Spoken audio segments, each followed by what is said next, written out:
Greetings and salutations, everyone. My name is Ange Kirchhoff, and welcome to my YouTube channel. Today, I'm going to be talking about my top 32 ranked quarterbacks as we approach our upcoming 2025 fantasy football draft. So yes, I'll talk about 32 quarterbacks on an individual basis, but if you're looking for my thoughts on a specific player, be sure to travel down to the description of the video. We have timestamps available down below. Now let's go ahead and let's talk about the S tier at the quarterback position. Quarterbacks who I believe over the course of the last couple seasons have earned the right to be selected within the upcoming third rounds of our 2025 fantasy football draft, beginning with our number one, Josh Allen of the Buffalo Bills, who in my opinion is the greatest fantasy football quarterback of all time based on his contributions in just the last 5 seasons alone.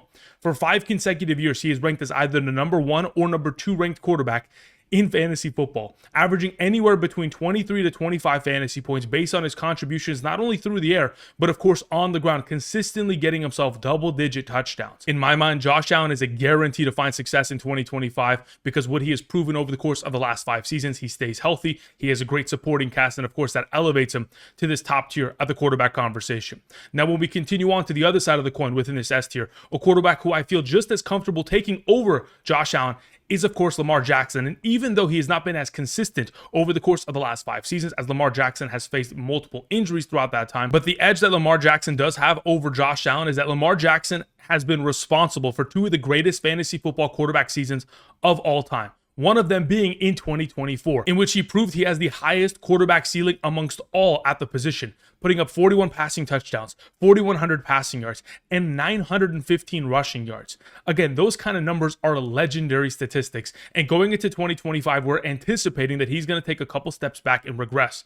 But the supporting cast that surrounds Lamar Jackson hasn't gone anywhere. So why can't he put up very similar numbers and still stay within the top 2 of the quarterback conversation? That's what I anticipate to see going into this upcoming season. Therefore, he sits as my number 2. But when we go ahead and we travel on over to Betr and look at the potential statistical regression that the industry may believe is revolving around Lamar Jackson, in specific, when we look at his passing yard total, 3,170.5, more or less on that statistics when we're going ahead and putting together a play via Betr. That number is incredibly low when we take into account that in 2023 and 2024, Lamar Jackson has put up 3,600 and 4,100 passing yards in those 2 seasons.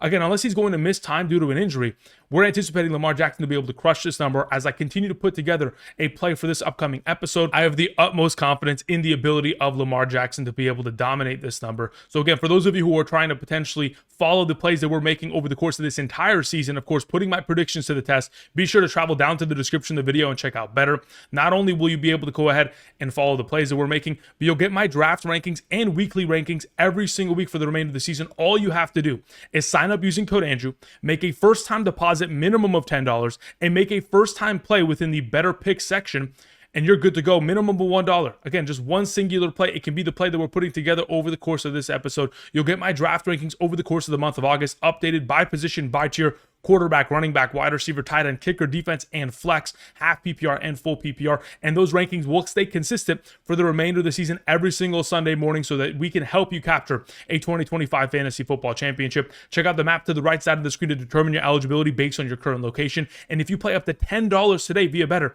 you'll get 30 instantly. So go ahead and take advantage of the opportunity. Link down below in the description. Thank you very much for all the support. All right, let's go ahead and let's continue on with the quarterback conversation with our number 3, Jayden Daniels, who I've moved up over the course of the last couple of weeks, primarily because of the potential of Terry McLaurin re-signing and even this offense looking towards potentially trading Brian Robinson Jr. If they feel so confident in moving on from Brian Robinson Jr., it continues to elevate the red zone potential threat that Jayden Daniels has with his legs, as he was able to dominate in his rookie season of the NFL. And as he continues to grow as a player, he's going to continue to excel and find himself even more success. Of course, he put together the best rookie quarterback performance since Cam Newton from weeks 1 through 20, including the NFL playoffs. He was averaging 23.26 fantasy points per game in a 4-point per passing touchdown league when healthy. And when you take into account that he has Cliff Kingsbury as his offensive coordinator, and we've seen Cliff Kingsbury in 2019 going to 2020 elevate the level of play from someone like Kyler Murray going from his first to second year of his career. I mean, the jump that Kyler Murray took was averaging 18 fantasy points to averaging 25 fantasy points per game. So there was a lot of potential in which Jayden Daniels within the second season within this Cliff Kingsbury offense can take even further steps forward, not only on the ground, but through the air with guys like Deebo Samuel, Terry McLaurin, Zach Ertz, and of course the weapons they continue to surround him with, bringing him Laramie Tunsil as his starting left tackle with the trade this offseason. Again, all the weapons that surround Jayden Daniels continue to give me confidence with him this season. On number 4 is Jalen Hurts. Look, he's averaged 22 plus fantasy points per game in each of the last 2 seasons. And going into 2025 with the tush push remaining a part of the National Football League, we are anticipating him to continue his level of success, considering he continues to score double-digit rushing touchdowns, very similar to Josh Allen. In fact, when we look at 2022 to 2024, in the last 53 healthy games that Jalen Hurts has played, including the NFL playoffs, so regular season and postseason, he has scored 52 rushing touchdowns in those 53 games.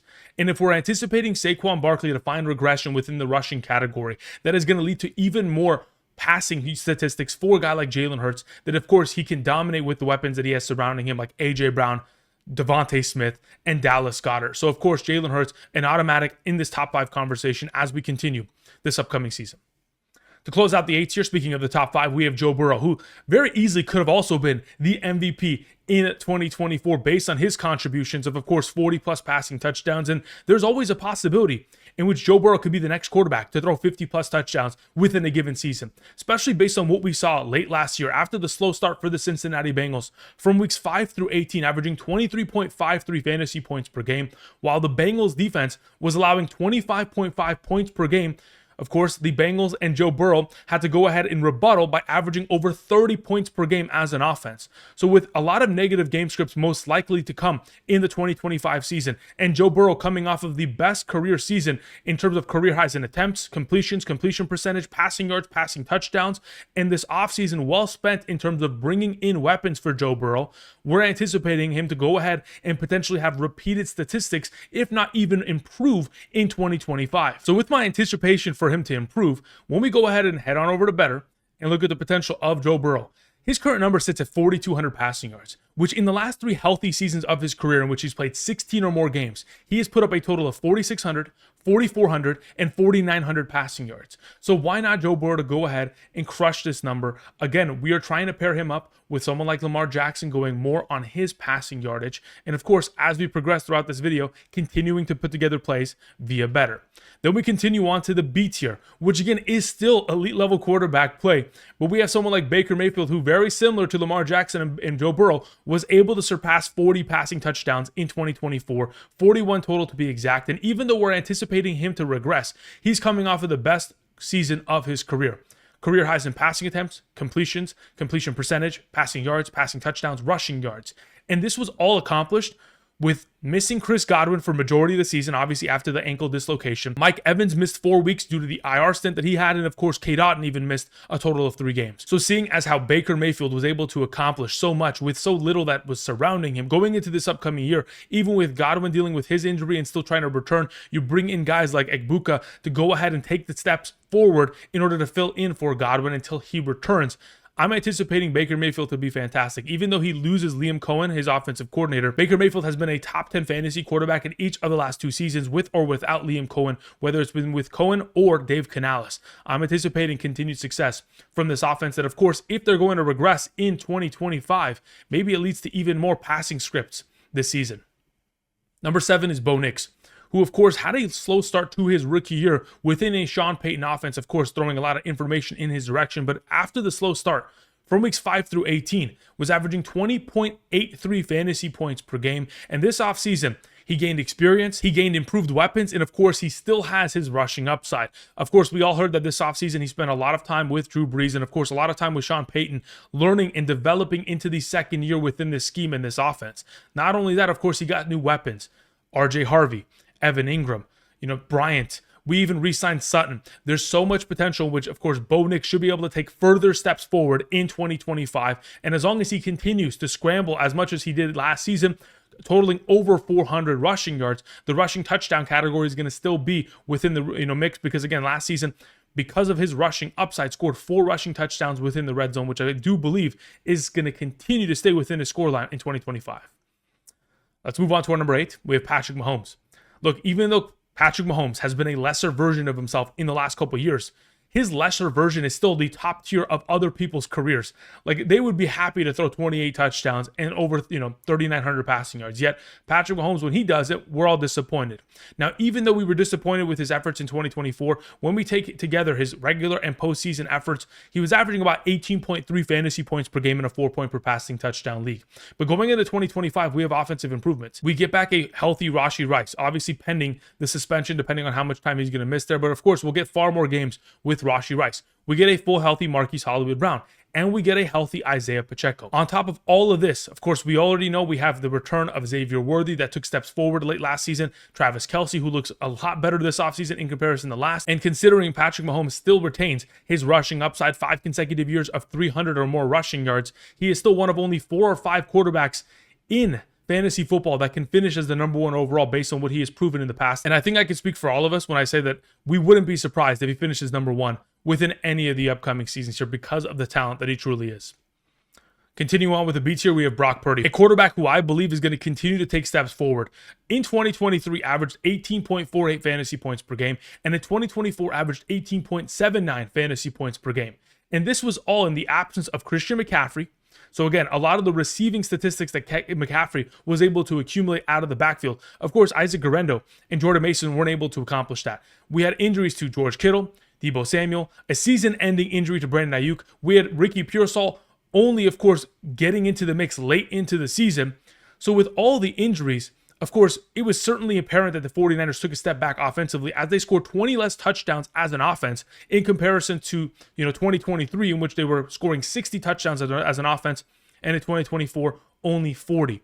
Despite all of this, and despite all the injuries, of course, Brock Purdy getting mobile on the ground, scrambling yards, of course, continuing to increase his potential for upside, on top of the fact that amongst all quarterbacks last season, he was number 3 in terms of EPA, number 5 in terms of EPA per dropback, and number 4 in terms of passing success rate. And when I go even further within the data and look at my 2025 fantasy football consistency calculator at the quarterback position, he was ranked number 8 amongst all quarterbacks over the course of the last 3 seasons and will continue to progress in the right direction as someone who I truly believe in with the easiest strength of schedule going into 2025.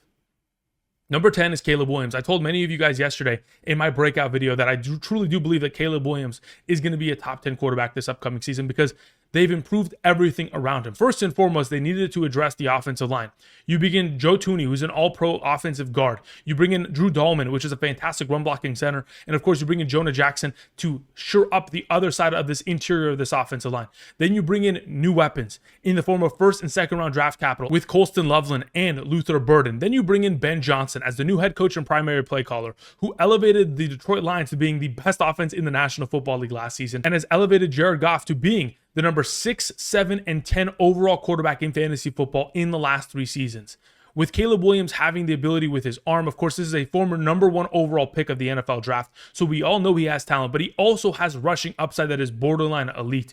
When you put that all into the melting pot, we have the potential of a top 10 quarterback amidst us that again, many people are ignoring.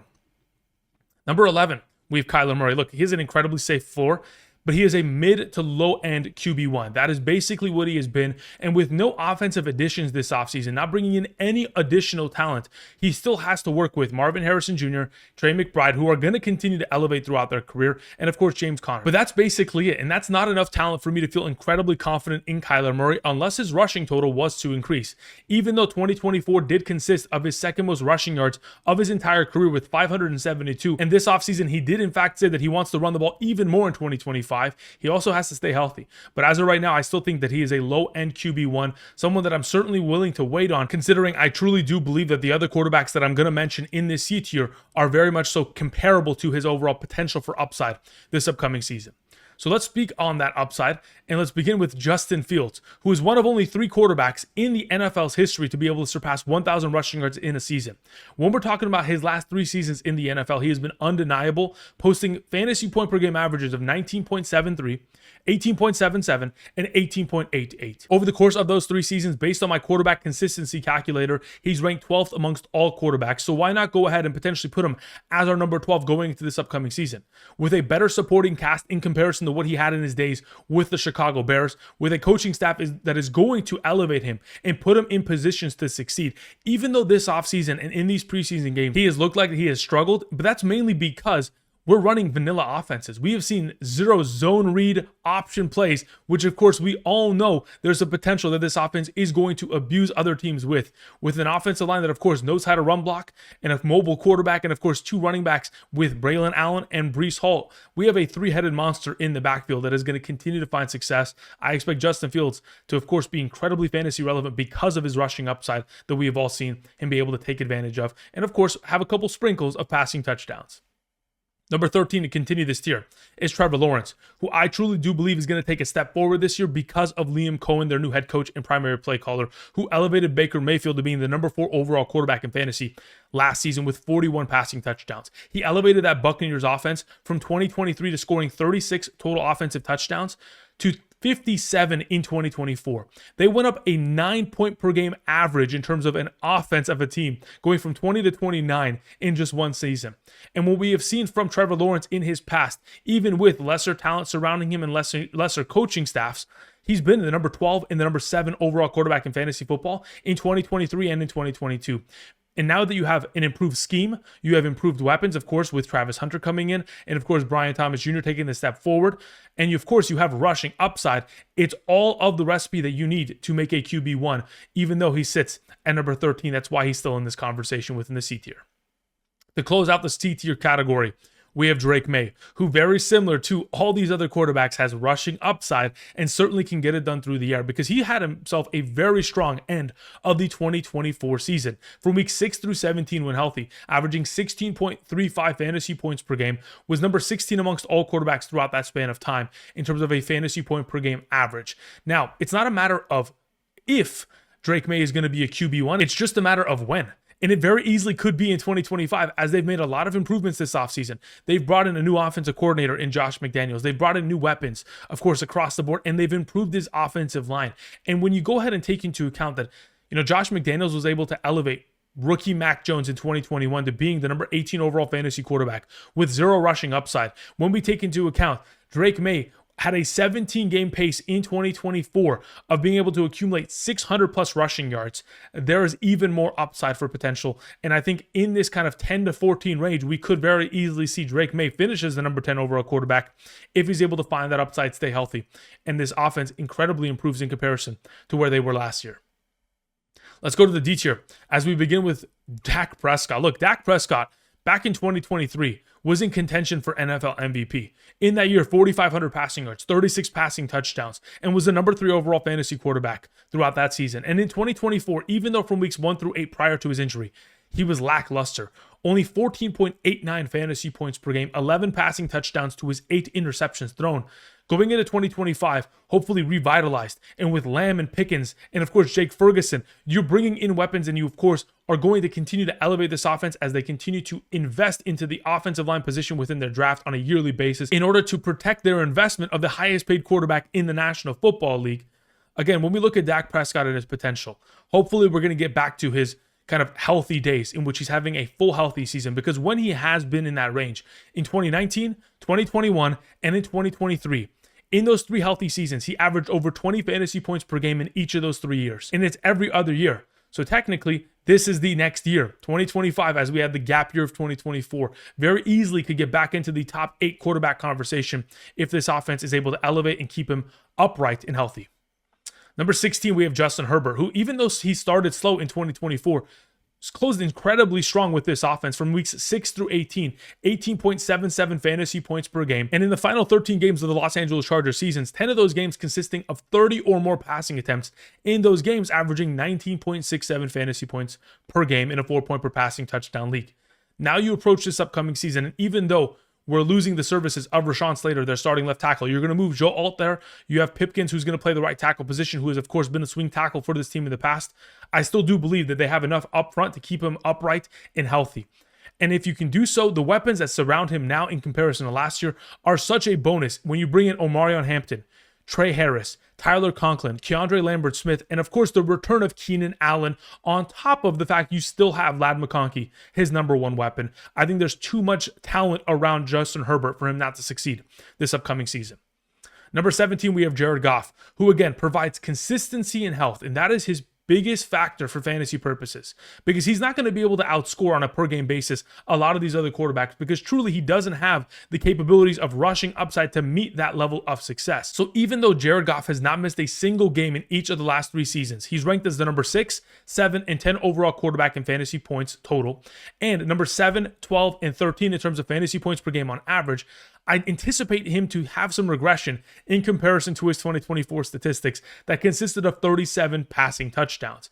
I anticipate him to have more of a similar stat line to his 2023 season, in which we may see about 4,300 passing yards, 30 passing touchdowns, however many interceptions that may end up being. But in 2023, he was averaging about 17 fantasy points per game, which I believe he is certainly capable of. The loss of Ben Johnson certainly does make a difference, but I think going into our 2025 fantasy football drafts, really, he's just a QB2. If in the event of any of these quarterbacks that I've previously mentioned go down with an injury, and again, there are a lot of injuries every year at the quarterback position, it's going to continue to shoot up Jared Goff potentially into the top 12 conversation by the end of the 2025 season. Moving on to our number 18, the thumbnail of today's episode, we have J.J. McCarthy, who of course will be playing in his first season of his NFL career. Of course, his most recent season in 2024 had a meniscus injury in the preseason, missed, and because of his absence, of course, Sam Darnold made a career from that one singular year. Because when you join the Minnesota Vikings offense and you join Kevin O'Connell, the head coach and the offensive guru of this entire scheme, a quarterback whisperer who's been able to elevate guys like Kirk Cousins in 2023 in the 8 healthy games he played, 18.71 fantasy points per game. Josh Dobbs, when traded midseason in 2023 to the Vikings, averaged 17.85 fantasy points per game in his full 4 healthy games. Nick Mullins averaged over 18 fantasy points per game with the Vikings offense. Sam Darnold averaged over 18 fantasy points per game with the Minnesota Vikings offense in 17 games last season. With an elite offense in terms of offensive line, in terms of weapons, Jefferson, Addison, Hawkinson, you have Mason, you have Aaron Jones out of the backfield, veterans. There's so much surrounding J.J. McCarthy. Success is a guarantee considering what we have seen from the Vikings offense in just the last couple seasons. I truly do believe that he's going to be able to compete with Dak Prescott, Herbert, and Jared Goff in terms of their passing statistics and potentially get into the conversation of throwing 25, maybe even 30 passing touchdowns this upcoming season. To close out this D tier, we have Jordan Love, who of course has earned the right to be in this conversation as long as he's healthy. Of course, this most recent season, we have to remember, he did sustain a knee injury in week 1, and it certainly did prevent his rushing upside and his mobility within the pocket. But after he got quote-unquote healthy from weeks 4 through 17, was the number 13 overall quarterback in fantasy football throughout that span of time, averaging 17.34 fantasy points per game. So again, with a bum knee and not too many weapons surrounding him, he was still incredibly efficient for fantasy purposes, because we know that, of course, once he's fully healthy and can run, his mobility within the pocket and his rushing touchdown upside within the red zone is going to increase. Now that you go ahead and bring in a first-round selected Matthew Golden, it's going to elevate Jordan Love as he takes another step forward in 2025. Moving on to our number 20, we have CJ Stroud, who again, in 2024, lost Collins, Dell, and Diggs due to injuries. Even lost Mixon for about 4 weeks due to injury. And despite all the injuries that surrounded him, was still incredibly efficient. And if I had more room on screen, I may even include him within that D tier. But considering I can't, I move him down to the E tier, as he is just a little bit of a lesser option in comparison to the rest of these quarterbacks, truly because I do believe, even though this team has made a progressive move towards improving their offense, bringing in a new OC and Nick Caley, of course, formerly of the Rams, from a Sean McVay tree, these offensive coordinators find immediate success. Liam Cohen, we have Kevin O'Connell, Zach Taylor. Again, there have been many of offensive coordinators and, of course, play callers that have found success. Now, even with all the weapons that they've brought in with rookies, bringing in Christian Kirk, even with all this being the case, I do believe that he does have the worst offensive line amongst all quarterbacks. And because of this, it is certainly going to put CJ Stroud a little bit of a lesser option in comparison to the rest of the field. But again, a solid, potential option in a 2-quarterback league or potential super flex format. Our number 21 is Bryce Young. Look, he had a strong finish to the 2024 season, averaging 18.03 fantasy points per game from weeks 8 through 18. Throughout that span of time, was the number 12 overall quarterback, and number 15 in terms of fantasy points per game on average. Now that you have another season with this Dave Canales offense, he gains more confidence in himself. The Carolina Panthers are bringing in a top 10 selected NFL draft pick in Tedoroa McMillan, a wide receiver out of Arizona, who is going to find immediate success. On top of the fact that the Panthers defense cannot stop a soul, they gave up the most points amongst all teams in NFL history in 2024. On top of the fact that this guy has rushing upside that he was able to actualize late last season from weeks 10 through 18, averaging 26 rushing yards per game on a 17-game pace that's over 440 rushing yards with rushing touchdown upside near the red zone. Of course, Bryce Young should be able to continue to develop and take steps forward in 2025. On number 22 is Matthew Stafford, who is luckily back to practicing. Again, we are all still very much so concerned about his back injury, but as long as he's practicing and ready to go, I truly do believe that the talent that surrounds him is hard to ignore. We're talking about Puka Nacua and Devontae Adams. You still have Tutu Atwell. You bring in Terrence Ferguson along with, Tyler Higbee. You have Kyron Williams. There is so much talent, of course, with a healthy offensive line, which he did not have last season. Again, if you guys remember, within the first month of the 2024 NFL season, the LA Rams were missing 4 of their starting offensive linemen, Cooper Kupp and Puka Nacua. And yet Matthew Stafford was still able to put up a sufficient season. Now that we go into this upcoming season with improvements across the board, as long as he's able to stay healthy, we could very easily see 26 to 30 passing touchdowns this upcoming season. And in the past, we've seen him in 2021 hit a watermark as a Los Angeles Ram with 41 passing touchdowns. Who knows? Maybe he's able to put up a potential season as such. We'll have to wait and see if he can stay healthy. Number 23, speaking of staying healthy, we have Tua Tagovailoa. As long as Tua Tagovailoa doesn't scramble, he's going to be perfectly fine this upcoming season, especially from what we saw last year from weeks 8 through 16 after he came back from his injury, averaging 17.5 fantasy points per game. He still has Tyreek Hill, Jalen Waddle. Now they bring in Nick Westbrook-Ikine, Darren Waller. You still have Achane. It's a good enough supporting cast to be able to get the ball out of his hands quickly and let these receivers make plays after the catch. I truly do believe that he could put up QB1 numbers in a good matchup. And that's what makes him a perfect option for a super flex format. But when we're talking about a one starting QB league, I wouldn't even consider him in that conversation.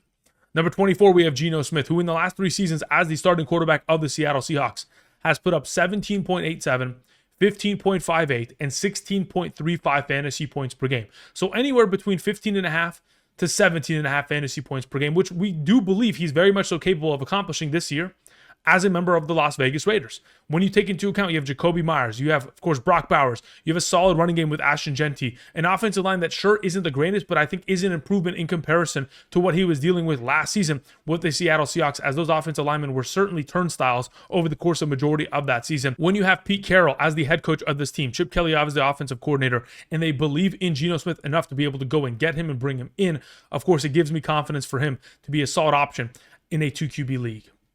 Our number 25 is Cam Ward. Again, in 2024, Will Levis and Mason Rudolph were able to combine for 3,600 passing yards, 22 passing touchdowns, 300 rushing yards, and 1 rushing touchdown, and an ungodly amount of turnovers. I would anticipate that in a 17-game season, if Cam Ward's able to stay healthy, he should be able to accomplish all those numbers. 3,600 passing yards, 22 passing touchdowns, hopefully 150, maybe 200 rushing yards. Of course, we know that he's not the most mobile quarterback, but certainly has the potential. And if he's able to stay healthy, again, on a 17-game pace, should be able to get into the top 20 conversation. We just don't know who is going to stay healthy in 2025.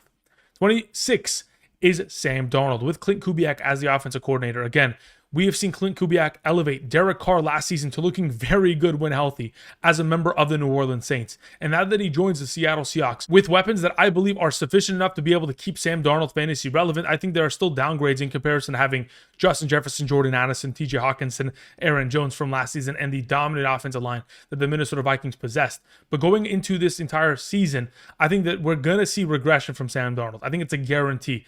I don't think that he's going to disappear as a quarterback. I don't think he's going to be replaced as a starting quarterback of the Seattle Seahawks. I think he's still going to be efficient enough within this run-first attack to be a game manager, look a lot like Alex Smith, and be a solid option for the Seattle Seahawks. Number 27 is Michael Penix Jr., who, of course, we all know is a deep passing quarterback. But the question is, can he, get the touchdowns that he requires in a run-first attack? In an attack in which it is going to be heavily predicated on Bijan Robinson finding his success before anybody else.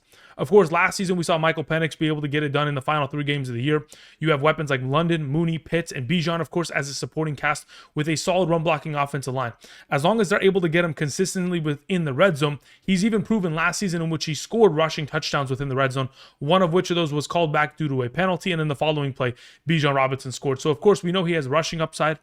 We know he has, of course, the ability to uncork a 60-yard bomb and find success. It's just a matter of can he do it over a 17-game season. Of course, he can prove that to us in 2025.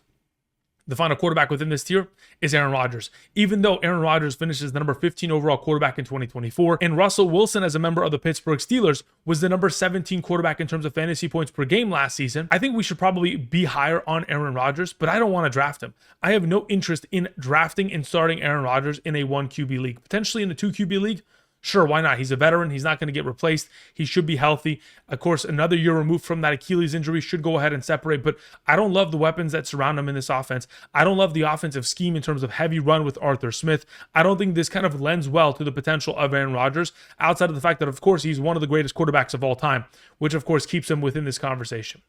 All right, let's move on to the final tier of the quarterback conversation. Earlier today, we did get confirmation that Daniel Jones won the quarterback competition, is going to be the starting quarterback, but it doesn't mean that he has this job for the remainder of the season.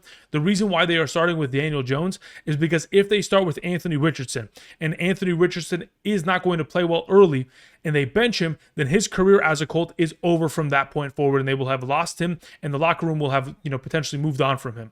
So they're going to start with Daniel Jones. We'll see where this goes, and if an opportunity presents itself, of course, Anthony Richardson will come in and try to win the job.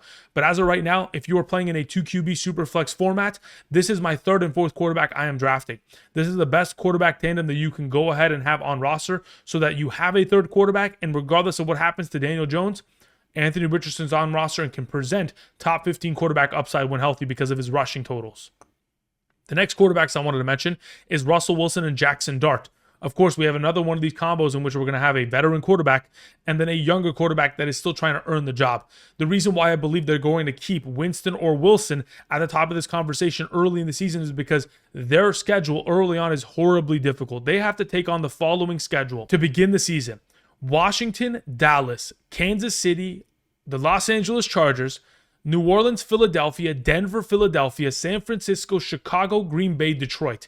Again, the easiest games they have in that schedule is New Orleans. That's it. Every other team is either a playoff team from last season or are going to be a playoff team this season. There's a lot of potential for Russell Wilson to be able to kind of weather the storm, but I don't expect him to throw Jackson Dart into the mix there. After this team starts like 2-8, there's a potential in which Jackson Dart late in the season will take over, as their final couple games are New England and then a bye week, then Washington, Minnesota, Las Vegas, Dallas.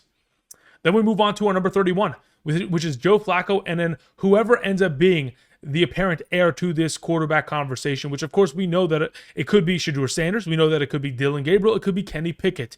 I mean, Tyler Huntley's still there.